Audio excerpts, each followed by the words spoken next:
Olá, pessoal. Vamos começar mais uma aula aqui de Educação Infantil, aula 1, parte 3, do curso Aprobar e Concurso para Professor de Educação Infantil da Prefeitura de Belo Horizonte. Bom, gente, a gente já viu os aspectos dos fazeres e saberes na educação infantil, a gente viu questões da FGV, né? E a gente agora precisa ver também um pouco sobre algumas experiências escolares. Aqui nós vamos trazer um relato de atividade, né? A gente tem no final a referência bibliográfica de onde saiu esse relato de atividade, que é também um material produzido pela Secretaria de Educação, né? Pelo Ministério, na verdade, pelo Ministério da Educação. E aí o relato da atividade diz o seguinte: a professora traz uma sacola e vai chamando os bebês. Oi, amigos, eu sou o Chapeuzinho, as crianças vão reunidas em torno, uma atrás do carro, outra fica de joelhos, outro bebê se aproxima e fica em pé. A professora vai contando histórias com fantoches, interagindo com os bebês. No decorrer da contação, cantam a música, pela estrada fora, eu vou bem sozinho. Os bebês ficam atentos à narração que a professora faz, ficam atentos às trocas de fantoche de personagem, ficam atentos às entonações das vozes. E durante a contação, elas participam, reagindo de maneira diversa. Há um grupo que permanece o tempo todo próximo dela, um bebê que se afasta e se aproxima repetidas vezes, e outro que acompanha com olhares, pois está afastado, está mais perto da estante de brinquedos. E tem também um bebê que estava envolvido na exploração do painel de fotografias. O que é que eu trago aqui para vocês? Nesse item que a gente já está falando de experiências escolares, né? Lembrando que a gente viu um pouco sobre o conceito de criança, a gente viu a abordagem, os fazeres na educação infantil, e agora a gente está vendo as experiências escolares. Eu trouxe relatos de experiência para a gente ter uma noção, porque na questão da FGV, vocês vão ver a próxima questão que eu vou colocar, vocês vão ver que tem um relato de experiência, vocês vão ter que avaliar, analisar esse relato de experiência. Então, aqui vocês estão vendo alguns aspectos dessa prática, que a professora aqui, ela não faz uma contação de história simples, assim, né? Não que não possa fazer uma leitura, mas para os bebês, e aqui o foco são as crianças de 0 anos, é importante trazer mais elementos. E aí os destaques que eu coloquei aqui são o uso dos fantoches, dos personagens, as diferentes entonações de voz, a narração, a musicalização, que é uma parte muito importante também descrita nos referenciais curriculares, né, que é o tema música. E a gente também vai observar que uma coisa que é interessante, que a gente tem uma tendência de querer as crianças todas quietinhas, né? Só que a ciência já demonstra para a gente que a criança ela pode aprender enquanto está ali, mexendo com outra coisa, se movimentando. Até porque é uma roda de contação de histórias de bebê, você não tem como esperar que todos fiquem paradinhos, eles vão se movimentar, eles vão para um lado, eles vão para o outro, estão testando o corpo, eles estão testando as possibilidades do corpo, eles estão investigando o mundo, então eles não vão ficar parados. Além disso, para você ficar parado, igual eu estou aqui nessa posição, a gente tem que ter uma concentração muito grande no tônus, né? E termina desconcentrando de outras coisas. Para a criança que ainda não tem o amadurecimento dessa concentração de tônus, é muito difícil se concentrar em outras coisas. Então, é até bom que ela se movimente enquanto você está ali contando história. Então, a gente tem aqui um retrato, um relato de uma atividade, de uma prática, e o que pode acontecer nas questões da FGV? Trazerem questões, né, perguntando sobre essa prática, né? A gente vê aqui que é uma prática muito interessante, muito adequada à perspectiva, à concepção de infância que temos hoje, né? Essa concepção pedagógica, essa concepção do brincar, cuidar e educar, a concepção da vivência literária bem cedo, já quando bebê. Então, tudo isso a gente pode depreender desse relato de atividade. E é isso que vai aparecer para vocês lá nas questões da FGV, que ela também traz relatos, né? Traz prática pedagógica. Vamos ver a próxima página, e vocês vão ver isso que eu estou falando aqui. A próxima, eu estou trazendo sugestão de atividade. Então, que também pode aparecer em questões, né? Uma sugestão de atividade, um relato de experiência, um relato de atividade, pedindo para que você analise as proposições com afirmações verdadeiras ou falsas. Então, pode surgir algo como que está aqui descrito.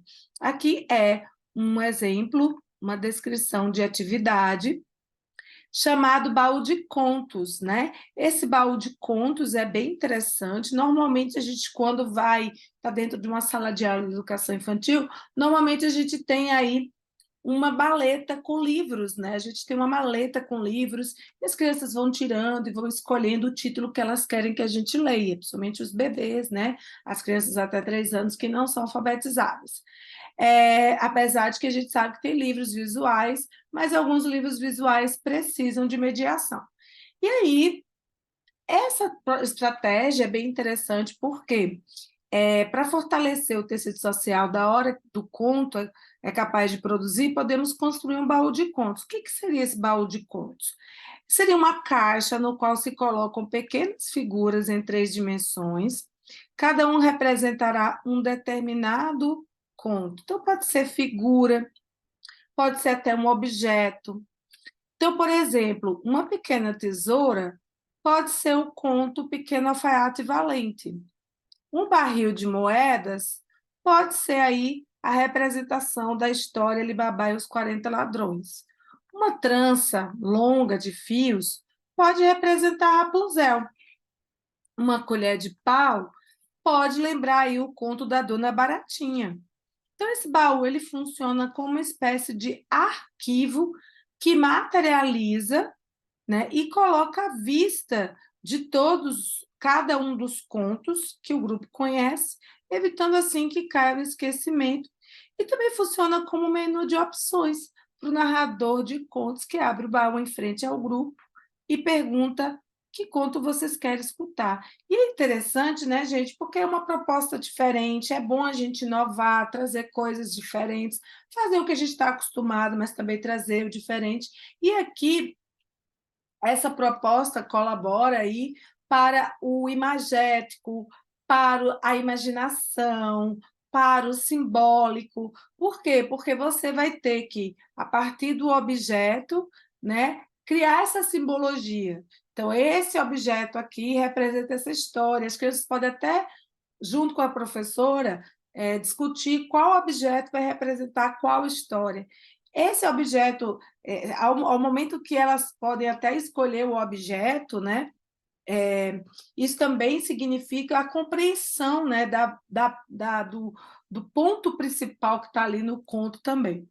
Então, tem várias formas, a depender da idade, para você usar essa atividade, e é uma atividade que vai ser dinâmica, vai ser interessante, os meninos vão olhar para o objeto e vão relacionar a história, e vão poder, a partir daquele menu de opções, né, aquele cardápio de objetos, né, escolher aquele conto que eles têm vontade de ouvir, né, de escutar e de ter aquele momento literário. Então, a gente indo na próxima, a gente vai ver a questão tal como eu falei para vocês. A FGV, ela gosta muito de fazer questões que pegam detalhes da teoria, pegam a letra da legislação, pegam os detalhes do texto, mas também ela gosta de interpretação, como a gente viu na parte anterior, que ela pegou trechos de música para falar sobre o conceito de paparicação. E agora a gente tem uma questão da FGV que vai trazer um relato de experiência para que seja analisado. Então, o que acontece nesse relato de experiência? Uma cena de creche, né? Uma das educadoras está com várias crianças bem grudadas no seu corpo, uma no pescoço, outra na perna, outra no colo. Aproxima-se desse grupo um menino com uma rosquinha de plástico na mão. Então, ele está com a rosquinha de plástico na mão. O que que a educadora faz? A educadora vira para ele e diz: olha a coroa do Luiz. Então, ele vai colocando de cabeça em cabeça, repetindo coroa da Carolina, coroa do Carlos, e assim sucessivamente. A educadora entra na brincadeira, acrescentando Carolina Princesa, Carlos Príncipe, e assim com todos que estavam ali em volta. Então, muito bem, a gente tem um relato de experiência. A partir desse relato de experiência, você tem que analisar essas questões a seguir. Então, vamos ver. Considerando a situação descrita acima, é correto afirmar que a prática pedagógica da educadora com as crianças pequenas foi capaz de articular e favorecer a afetividade, a socialização, o pensamento, a linguagem, possibilitando espaços para a ação das crianças? B. O diálogo entre a educadora e as crianças pequenas foi monofônico, pois prevaleceu a imposição de uma só voz, sem novos espaços para socialização, afetividade, desenvolvimento físico e cognitivo. C. A experiência compartilhada entre a educadora e as crianças pequenas limitou as expressões das crianças e iniciativas comunicacionais, ao perceberem que se tratava apenas de uma rosquinha de plástico. D. A fala da educadora ocupa a cena, dificultando as interações entre as crianças, uma vez que ao entrar na brincadeira e perguntar às crianças, a professora secundariza a comunicação. A sugestão da educadora foi rapidamente aceita pelo menino que repetiu seu gesto, assim como as demais crianças da brincadeira. Dá uma pausa no seu vídeo, analisa essas questões e me diz qual é a resposta correta, porque eu já vou passar para a próxima tela com o gabarito. O gabarito, então, é a prática pedagógica da educadora com as crianças pequenas foi capaz de articular e favorecer a afetividade, a socialização, o pensamento, a linguagem, possibilitando espaços para a ação das crianças. Essa questão está corretíssima. Por quê? A gente viu que se não fosse a intervenção da professora, aquela rosquinha de plástico ia ser só uma rosquinha de plástico, porque foi ela quem falou que a rosquinha era a coroa. E a partir dali o menino começou a brincar de coroamento, coroação, coroando os colegas. Letra B, que está errada, né? Que ele fala sobre o diálogo da educadora e das crianças ser monofônico, ou seja, só ela falava, só ela se impunha. Não é verdade, né? Letra C.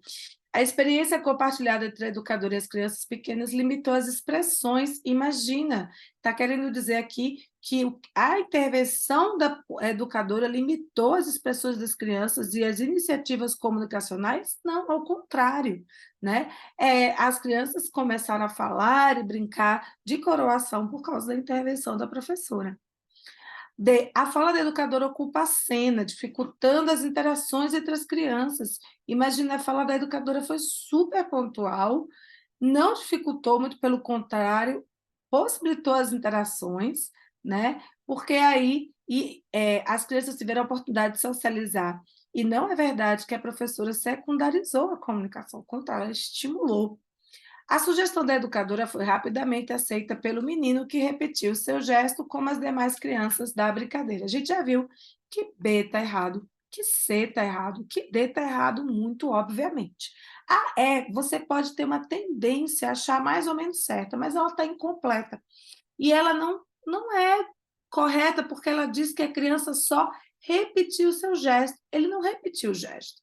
Ela fala que a rosquinha é uma coroa, só que quem tem ideia de fazer o coroamento dos colegas é o menino. Então, a resposta correta é a letra A. Notem que tem uma tendência aí a ter algo parecido, mas aquela mais certinha, mais completa, é a correta. Além disso, só destacando aqui rapidamente sobre a questão dos espaços, sobre a questão dos materiais e dos tempos. E uma sugestão que a gente encontra em algumas fontes é o trabalho com as oficinas e os ateliês, né? as oficinas como formas de construir conhecimento com ênfase na ação, e o ateliê como esse espaço que é para fazer arte, para desenhar, pintar, modelar, fazer colagem, a oficina, então, articulando a teoria e prática, a vivência, a execução de tarefas em equipe, e o ateliê, esse espaço próprio para fazer arte. Aí a gente também tem jogos e brincadeiras. As brincadeiras são uma linguagem infantil simbólica, a partir da qual a criança simula e imita o mundo real, e o jogo não separa atividade lúdica de outro comportamento. Brincar como ato educativo e atividade perene das crianças nas escolas. Então, assim, outro ponto muito importante na educação infantil, sem dúvida, é a questão dos jogos e das brincadeiras. As brincadeiras que trazem essa carga simbólica, né? Que a criança simula o mundo real e tenta entender seu mundo interno, como a gente viu em uma questão lá anteriormente, e o jogo que não separa a atividade lúdica de outro comportamento, e assim a gente sabe que a brincadeira é algo que não pode deixar de acontecer aí na educação infantil. Então, a gente tem uma questão sobre isso, envolvendo o brincar, envolvendo as brincadeiras, envolvendo essa rotina da educação infantil. Então, o que a gente tem? A professora Lia elaborou um quadro de rotina semanal para a sua turma. Então, ela tem aqui roda de conversa, roda de notícia, roda de leitura, bem assim, diversificado durante a semana, elaboração da agenda, do dia, todos os dias, leitura compartilhada de contos, tem leitura compartilhada de poema, de notícia, tem brincadeira mais livre no pátio, porém tem brincadeira mais dirigida, tem jogos também no pátio, tem atividades envolvidas ao projeto interdisciplinar, tem ida à biblioteca, tem jogos de mesa, tem um trabalho mais específico com matemática, tem também a oficina, a presença da oficina, que eu acabei de destacar, atividades de escrita, resolução de problemas matemáticos. Então, assim, bem diversificado. Vamos ver qual é a pergunta aqui. Na rotina prevista pela professora Lia, 1. As atividades previstas respeitam o tempo e espaço da infância. 2. O tempo e espaço estão organizados de modo variado, sem atender a diferentes áreas do conhecimento. 3. O espaço e o tempo estão organizados de modo a garantir a participação da criança no seu processo formativo. 4. As crianças estão sendo tratadas como sujeito de direito, as afirmativas corretas estão nos itens. Então, a gente tem que olhar as afirmativas 1, 2, 3 e 4 e decidir qual é a correta. Pense direitinho aí, dê uma pausa no seu vídeo para você saber se seria a alternativa A, 2, 3 e 4 somente, B, 1, 2, 3, C, 1, 3 e 4 somente, D, 1, 2, 3, 4 ou E, 2 e 4. Dê uma pausa, porque eu já vou apresentar para você a resposta. A resposta é a letra C, e está muito fácil de determinar. Veja que a FGV também não faz só questões muito difíceis. Olha aqui, as atividades previstas, vamos analisar cada uma das questões. As atividades previstas respeitam o tempo e espaço da infância? Sim. Você vê que você tem diversidade, você vê que assim, não está lotado de atividades, porque assim, né, não é correria, mas é dentro de um tempo possível, explorando vários espaços da escola. O 2, o tempo e espaço estão organizados de modo variado, sem atender diferentes áreas do conhecimento. Não é verdade. A gente viu que trata ali de projeto interdisciplinar, que trata de matemática e de outras áreas. O 3, o espaço e o tempo estão organizados de modo a garantir a participação da criança no seu processo formativo, sim, ela está ali trabalhando, atuando ativamente, porque se não fosse só uma atuação ativa, estaria ali brincadeira, né, só brincadeira. Mas ali não, ali tem brincadeira intencional, tem trabalho com projeto. E 4, as crianças estão sendo tratadas como sujeito de direito, sim, porque elas têm participação ativa no processo de aprendizagem. Então, só pode ser a letra C, 1, 3 e 4. Bom, gente, Com isso, a gente finaliza essa parte 3 e a aula 1, né? E a gente se vê na aula 2. Aqui tá as referências bibliográficas, consulta essas referências, são algumas referências que usei para a aula de hoje, e até a próxima.